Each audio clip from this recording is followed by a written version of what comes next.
You've chosen your landmark or monument. Now you have to become the expert tour guide. To be the expert tour guide, you need to know the answers. Like, who built this monument? Who created this landmark? Why did they build it? Who is it for? How will you become an expert tour guide? By researching. Last week, we talked about how to find good answers to questions on the internet.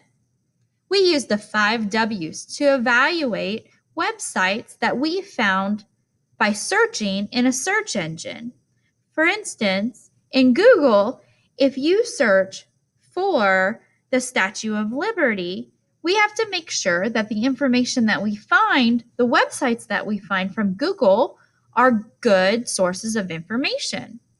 In order to do that, we do use the 5 W's.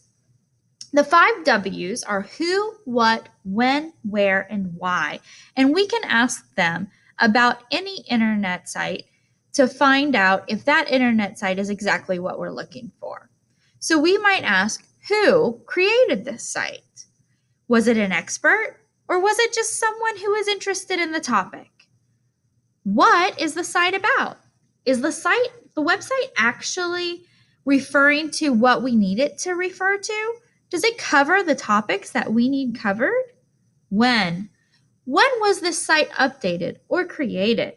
If I'm looking for information about Pluto, does it refer to Pluto as a planet still?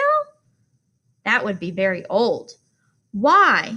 Why was this site created? Was it created to entertain, to sell us something, or to educate? Where?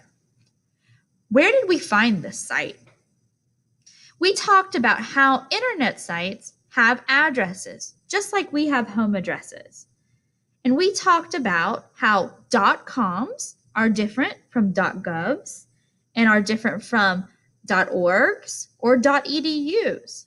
We know that some of those are going to be more reliable or truthful than others. Some of those are there to educate and give us information. Some of those might be more inclined to sell us something like .orgs or .coms. So we just need to be paying attention to what the website might be trying to do. We also learned that databases are good sources. These always provide good information for us. Our school subscribes to many different databases. One database is EBSCOhost, and you can see that I have a picture of EBSCOhost below. If you click on that picture of the EBSCOhost logo, it'll take you to the website for EBSCOhost. You may need to put in the username and password if you're at home. We also have Explora Elementary, which is an arm of EBSCOhost, but you can certainly use that as well. If you use it at home, if you click on the image below for it and you're using it at home, you might need to use the username and password listed here. We also have Scholastic's TrueFlix. These are ebooks that will actually read to you. There are a number of the ebooks on TrueFlix that actually deal with the monuments that you are investigating. If you're using this at home, again, you might have to put in the username and password listed below. PebbleGo is another great database that we have. And there are some topics on there that will tell you about the landmarks and the monuments that you're researching. If you're at home and sometimes at school, you might need to use the username and password below as well.